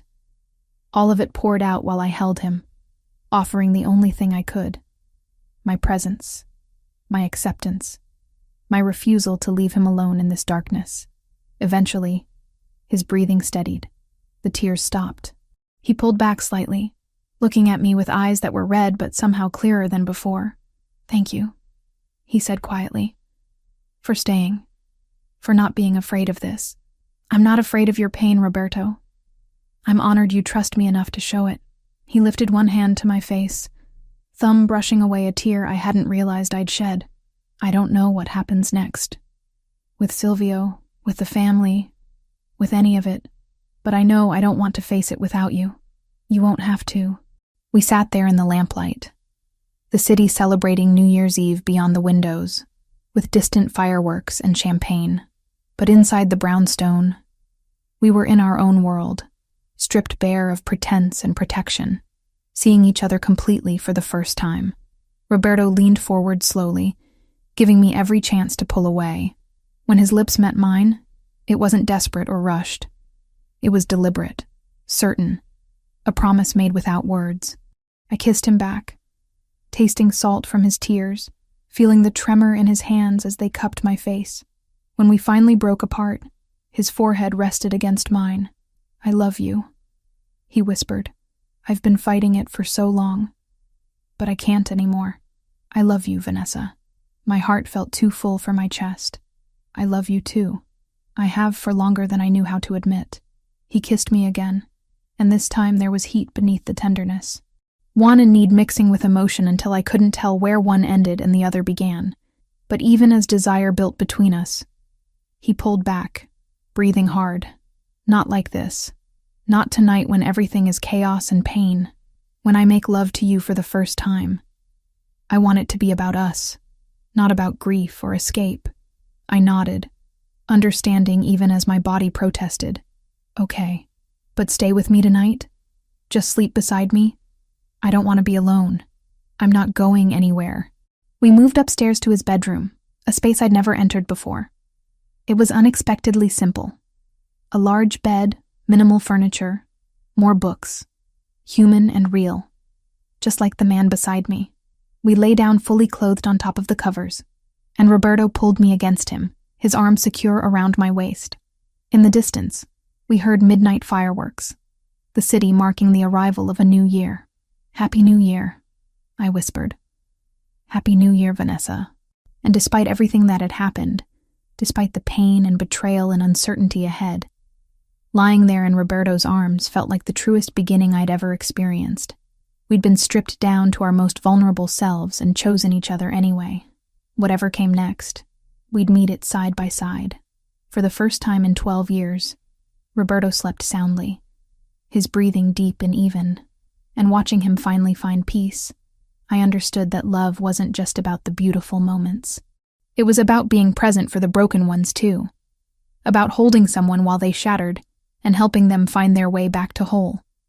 The week following New Year's was a blur of preparation. Roberto spent every waking hour coordinating with Joseph, making calls to family members and associates, arranging for what he called a formal assembly. I understood what it really was: a trial, conducted not in a courtroom, but in the world Roberto inhabited, where justice followed different rules. I'd moved some of my things to the brownstone, not officially, but practically. Courtney had helped me pack a bag during a brief trip to my apartment, her expression caught between concern and grudging support. "Just promise me you know what you're doing," she'd said, folding my clothes with more care than necessary. "I don't, but I'm doing it anyway. That's either the bravest or stupidest thing I've ever heard you say. I'm still deciding which." Now, standing in Roberto's study on January 7th, watching him review his presentation one more time. I felt the weight of what was about to happen. Tonight, the entire Pellegrini organization would learn that one of their own had murdered Juliana. That trust had been shattered from within in the most fundamental way possible. "Are you ready for this?" I asked quietly. Roberto looked up from the documents spread across his desk. He'd barely slept in days, the exhaustion showing in the shadows under his eyes.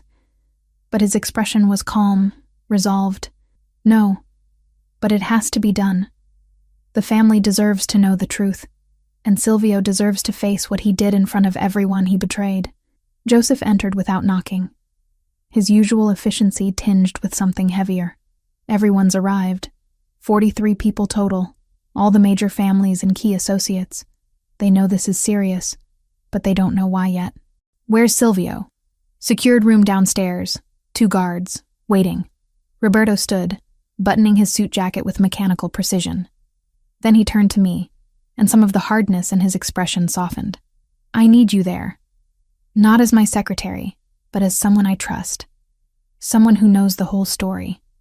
Can you do that?" "Of course." He crossed to me, taking my hand briefly. The touch was warm, grounding. "Whatever happens tonight, whatever decisions get made, I need you to remember something. I'm choosing mercy not because I'm weak, but because you showed me there's another path. Don't let anyone convince you otherwise." The assembly was held in the building's main conference floor, a space I'd arranged catering for dozens of times but had never actually attended a meeting in. Tonight, it was packed with men in expensive suits, a few women who held positions of authority within various family operations. The air was thick with anticipation and wariness. Roberto walked to the front of the room with absolute confidence, and the conversations died immediately. He commanded attention without effort, his presence filling the space in a way that made even the most powerful people in attendance lean forward, ready to listen. "Thank you all for coming on short notice," he began, his voice carrying clearly. "What I'm about to share will shock many of you.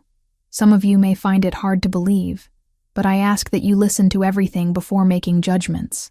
He nodded to Joseph, who began distributing folders to everyone in attendance. I watched faces change as people opened them, saw the bank records, the photographs, the documented evidence of Silvio's betrayal. 12 years ago, my mother Juliana was murdered in our home. It was made to look like a robbery, random violence. But it wasn't random. She was killed because she discovered financial discrepancies within our organization, because she gave someone a chance to make things right, and because that person chose murder over accountability. The room had gone completely silent. You could have heard a pin drop. That person was my uncle, Silvio Pellegrini. The reaction was immediate. Gasps, denials, angry murmurs. Several people stood, shouting questions. Roberto waited, letting the initial shock wash through the room before raising his hand for silence. "I have evidence. Banking records showing payments to the Albanian organization that provided the killer. Phone records connecting Silvio to Arben Kresniki, the man who carried out the murder. And I have a recorded confession from Kresniki himself, made before his death, naming Silvio specifically." He played the recording. Kresniki's weak, dying voice filled the conference room, describing in detail how he'd been hired, how much he'd been paid, how he'd made Juliana's death look like a home invasion.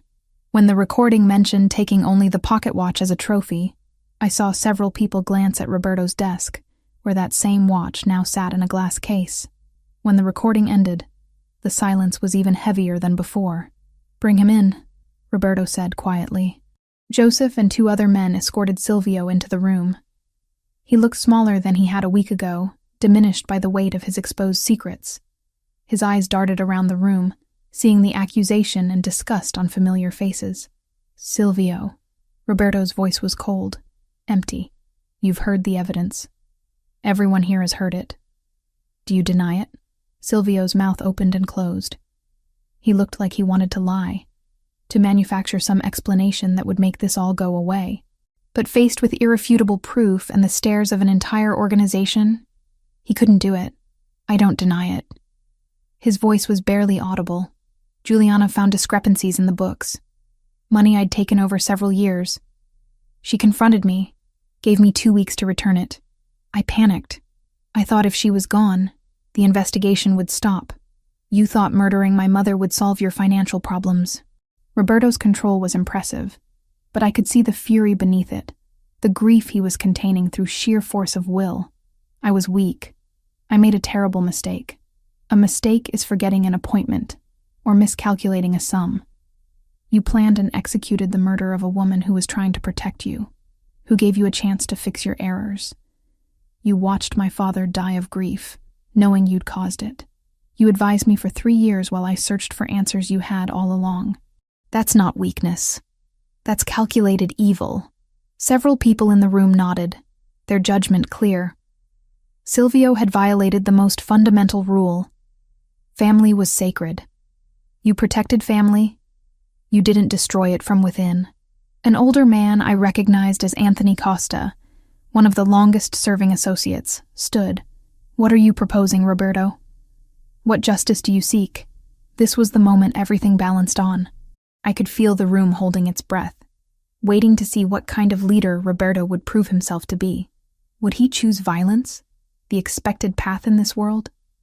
Or would he find another way? Roberto looked at Silvio for a long moment. When he spoke, his voice carried the weight of decision made after careful thought. My mother was many things. She was strong, fierce when she needed to be, but she also believed in mercy, especially within family. She gave Silvio a chance to make things right before exposing him. She valued redemption over retribution. He paused, letting that sink in. Silvio will be exiled permanently from this family and this city. All his assets, property, and holdings will be confiscated and redistributed. He will be escorted out of New York tonight and will never be permitted to return. If he attempts contact with any family member or associate, if he returns to this territory, the mercy ends and traditional justice applies. Another associate stood, younger, more aggressive. That's too lenient. He murdered Juliana. He deserves to die for that. Perhaps. Roberto's gaze swept the room. But if I kill him, I become what people fear most about this life. I become someone my mother wouldn't recognize. Silvio will live, but he'll live knowing he destroyed everything through his own cowardice. He'll live alone, stripped of family, of respect, of everything that gave his life meaning. For a man like him, that's a worse punishment than death. Anthony Costa nodded slowly. It takes more strength to show mercy than to pull a trigger. Your mother would be proud of this decision, Roberto. Not everyone agreed.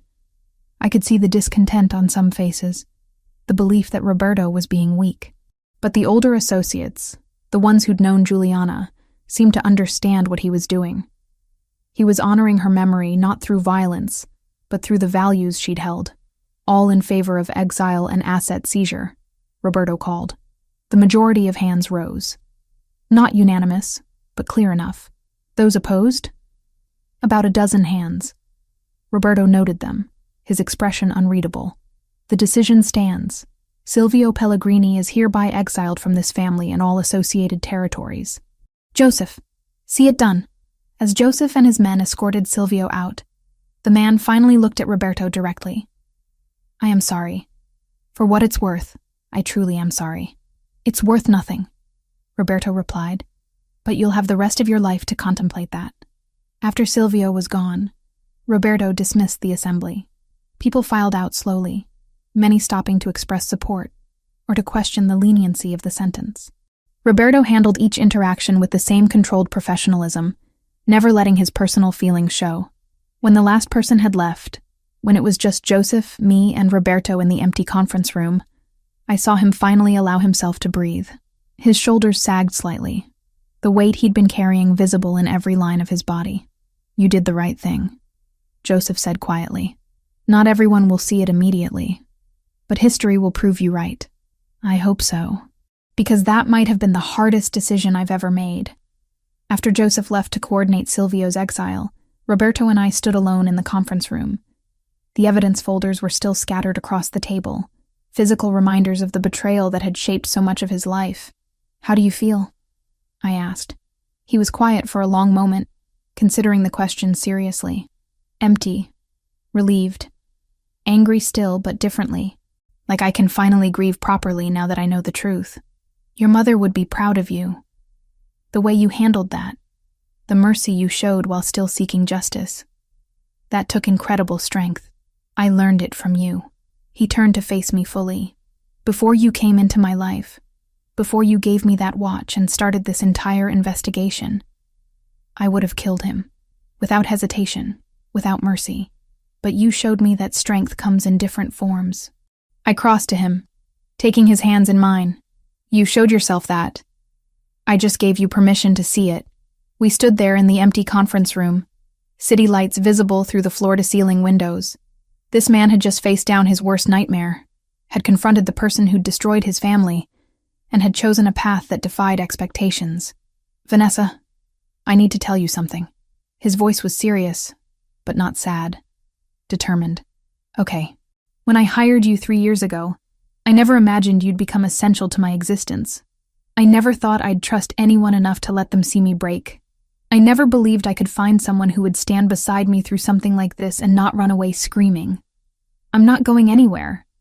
I know, and that's why I need to say this properly, not in the middle of grief or investigation or crisis.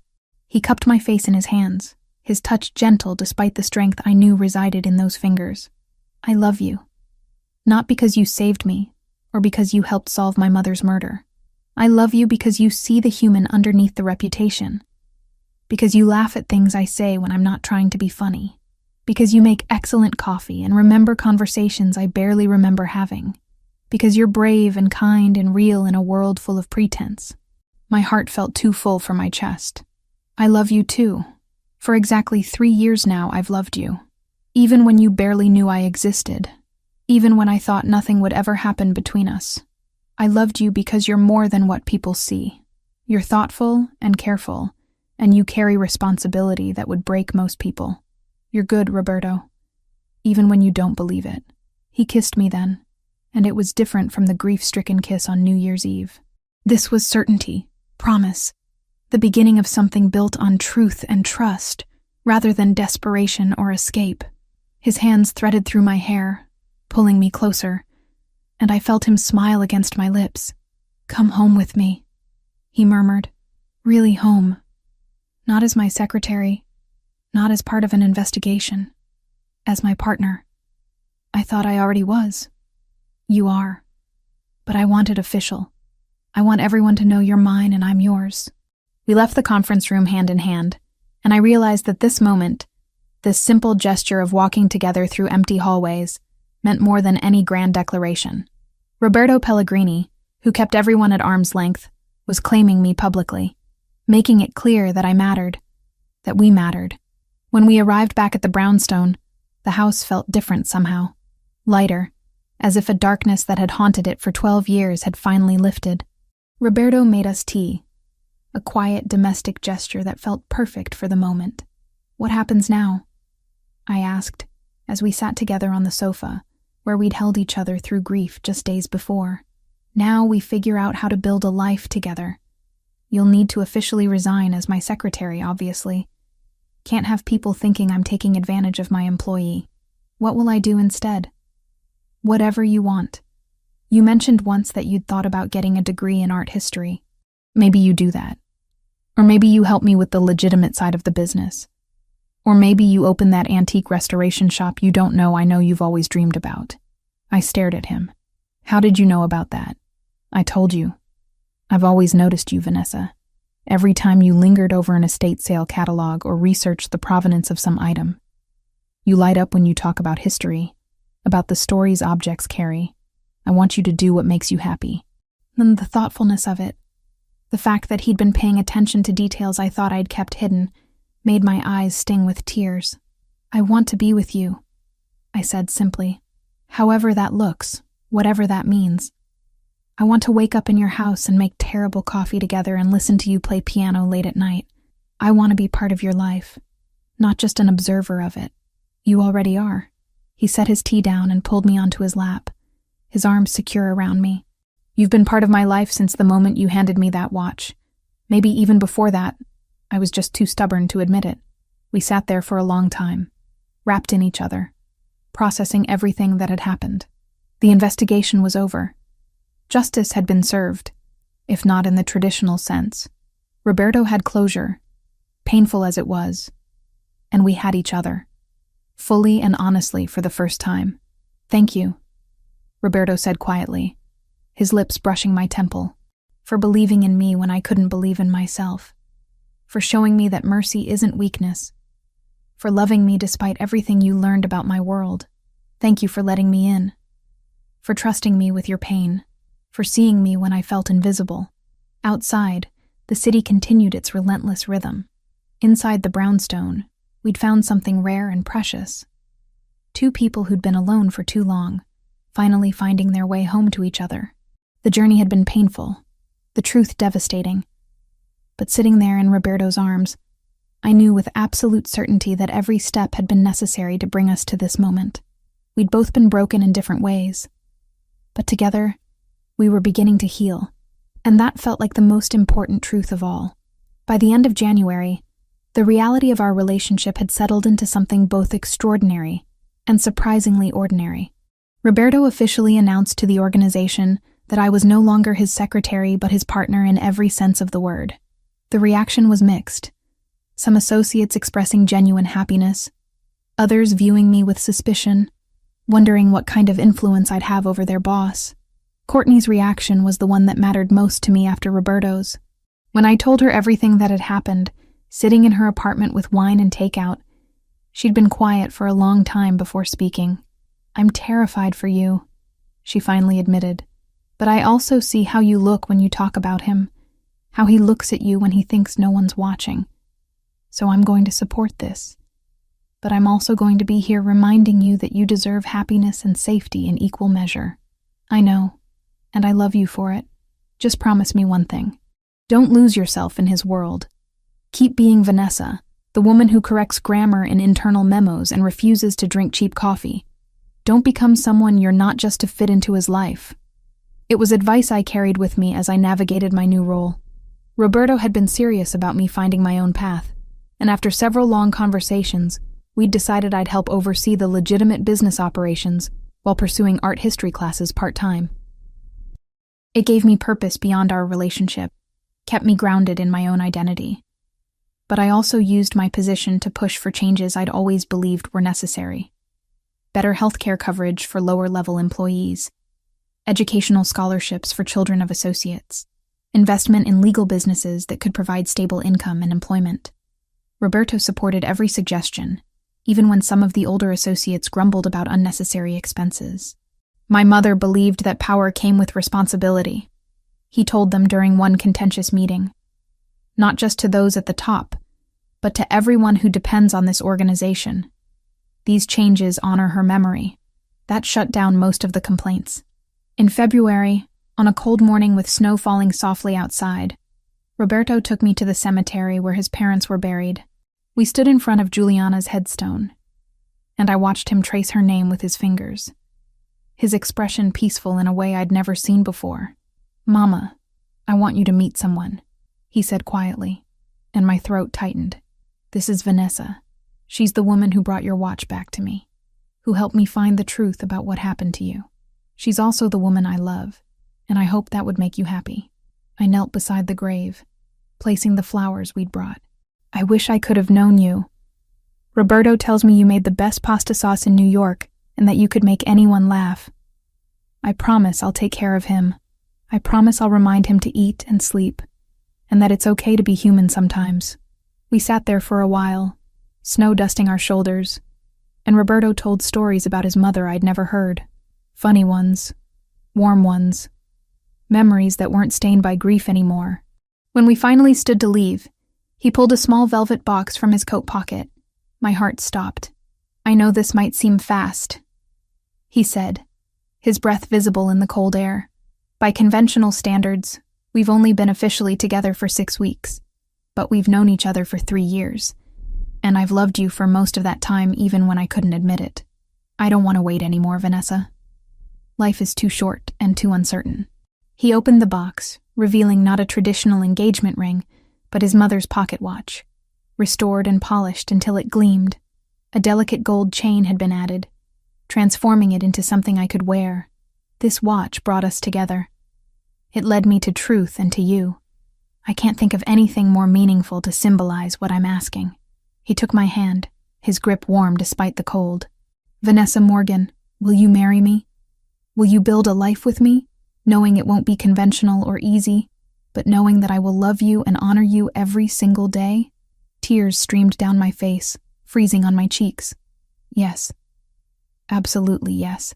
He fastened the watch around my neck, and it rested perfectly against my heart. Then he kissed me, soft and reverent, while snow fell around us, and his mother's memory blessed what we were becoming. We married in May, a small ceremony in the brownstones garden, with only close family and friends present. Courtney was my maid of honor, tears streaming down her face through the entire event. Joseph stood as Roberto's best man, looking uncomfortable in a tuxedo but proud nonetheless. Roberto's vows made me cry. You walked into my life with a simple gift and changed everything. You showed me that strength can be gentle, that power can be merciful, that I didn't have to face the darkness alone. I promised to protect you, to cherish you, to never take for granted the incredible gift of being loved by you. My own vows were simpler, but just as true. I spent 3 years watching you from a distance, thinking I was invisible, but you saw me all along, just like I saw you. I promised to stand beside you, to remind you of your humanity when the world tries to harden you, to love you through every season of our lives. Summer passed in a blur of adjusting to married life, of learning to share space completely, rather than tentatively. Roberto taught me to cook his mother's recipes from a handwritten book Juliana had left behind. I taught him that it was okay to laugh at stupid movies, and that not everything required strategic planning. In August, I woke up nauseous for the 3rd morning in a row. Roberto, ever observant, had already placed a pregnancy test on the bathroom counter. Just in case, he'd said, trying to look casual and failing completely. 2 minutes later, staring at the positive result, we both stood in stunned silence. We're having a baby, I whispered. Roberto's hand went to my still flat stomach, his expression transformed by wonder. We're having a baby. He was protective before, but pregnancy turned him absolutely vigilant. Joseph had to physically stop him from wrapping me in bubble wrap when I insisted on walking downstairs. But beneath the hovering was genuine awe.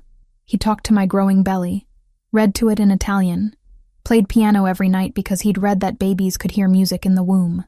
You're going to be such a good father, I told him one evening as we lay in bed, his hand resting on my stomach where our daughter was kicking. I'm terrified, he admitted. What if I don't know how? What if I mess this up? Then we'll mess it up together and figure it out as we go. That's what parents do. Autumn brought preparations for the baby's arrival. Roberto converted one of the spare rooms into a nursery, painting it himself in soft cream and gold tones. He commissioned a custom crib that matched the antique furniture throughout the house, ensuring our daughter would grow up surrounded by history and beauty. And he did something else, something that made me cry when he revealed it. He'd converted the brownstone's basement into a full restoration workshop for me, complete with every tool and resource I could possibly need for antique restoration work. You mentioned once that you loved bringing old things back to life, he said, showing me the space with shy pride, that you liked finding forgotten treasures and making them beautiful again. You did that for me, Vanessa. You brought me back to life. This is so you can do it for other things too. Christmas arrived faster than seemed possible. 1 year exactly since I'd walked into that auction and bought a pocket watch that would change both our lives forever. The brownstone was decorated for the holidays, Roberto having gone slightly overboard with lights and garlands, because he wanted our daughter's first Christmas, even in utero, to be special. We hosted a family dinner on Christmas Eve, the house full of warmth and laughter, and the smell of Juliana's recipes that Roberto had spent all day preparing.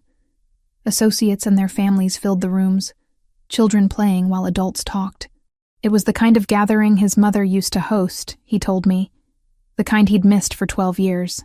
As dinner wound down and people gathered in the living room, Roberto stood with his wine glass, calling for attention. I sat on the sofa, 5 months pregnant and glowing according to everyone who'd commented, wearing the pocket watch over my dress. A year ago tonight, I received a Christmas gift that changed everything. Roberto began, his eyes finding mine across the room.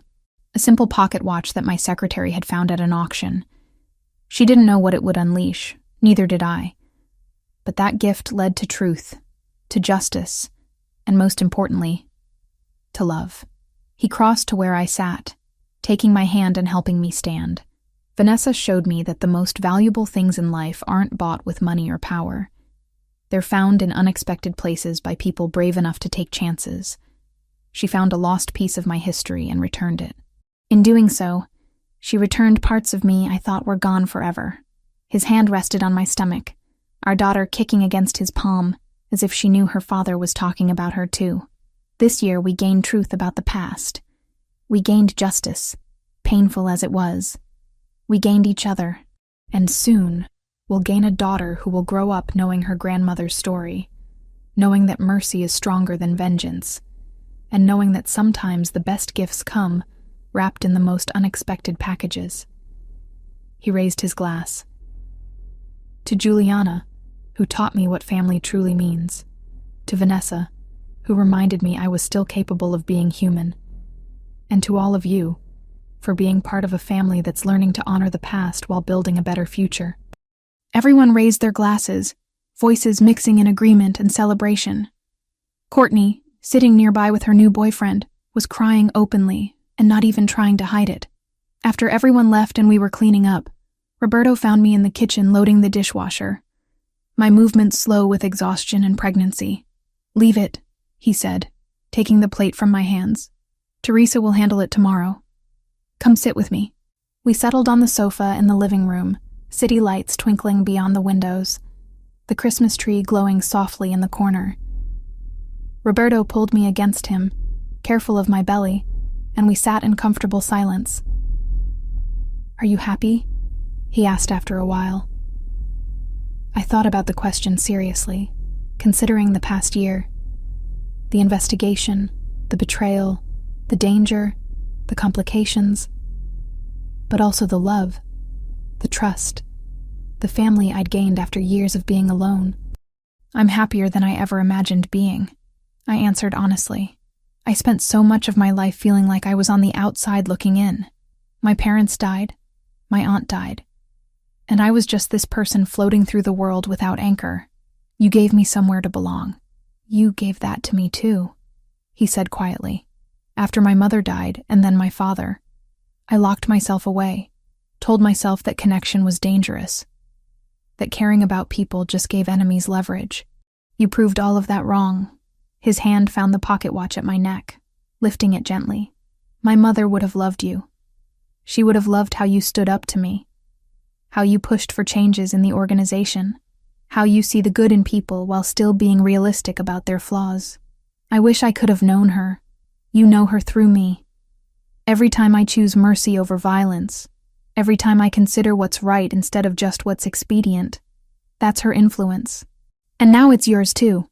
Our daughter kicked hard, making us both laugh. Roberto leaned down and spoke to my belly in Italian. Words I'd learned meant things like "little star" and "my heart." "She's going to be so loved," I said, blinking back tears that pregnancy had made all too easy. "She's going to know her grandmother's story," Roberto agreed. "She's going to grow up understanding that strength comes in many forms, that family is worth protecting, and that sometimes the most extraordinary things begin with the simplest gestures." I thought about that auction a year ago, about the instinct that had drawn me to a pocket watch with initials I recognized, about the decision to spend money I couldn't afford on a gift for a man who barely knew I existed, about every choice that had led to this moment, sitting in a beautiful home with a husband I adored, and a daughter on the way. "Do you ever wonder what would have happened if I hadn't gone to that auction?" I asked. "Every day," Roberto admitted. "And every day I'm grateful you did. You could have walked past it, could have decided $300 was too much, could have given the watch to me and walked away when you learned about the danger. But you didn't. You stayed. Even when staying was hard, I couldn't leave. Even if I'd wanted to, which I didn't, I couldn't leave you to face all of that alone." He kissed my temple, then my cheek, then finally my lips, soft and sweet and full of promise. "I love you, Vanessa Pellegrini. Thank you for being brave enough to give a broken man a simple gift. Thank you for staying when things got complicated. Thank you for showing me that life after loss is possible. I love you too. Thank you for seeing me when I felt invisible. Thank you for letting me in. Thank you for building this life with me. We sat there as midnight approached, the final hours of Christmas Eve ticking away. The pocket watch against my chest kept time, steady and certain, a reminder of where we'd been and where we were going. Outside, the city that had witnessed both tragedy and triumph continued its endless rhythm. But inside our home, wrapped in each other's arms with our daughter moving between us, we'd found something rare and precious. We'd found healing in honesty, strength in vulnerability, and love in the most unexpected places. A year ago, I'd been invisible, lonely, secretly in love with a man I thought would never see me as more than an employee. Now I was his wife, his partner, the mother of his child. I belonged to a family, had purpose beyond survival, and woke up every morning beside someone who loved me not despite my ordinariness, but because of it. The pocket watch had been a gift, yes, but the real gift had been the courage to offer it, to step out of invisibility and into a life that was messy and complicated and more beautiful than anything I'd imagined. As Roberto's hand rested protectively over our daughter, and his lips brushed my hair, I understood that some stories don't have neat endings. They have new beginnings, chapters that unfold in unexpected ways, characters who transform through love and loss and choice. This was ours, imperfect, unconventional, forged through pain, but tempered by hope, and I wouldn't change a single moment of it.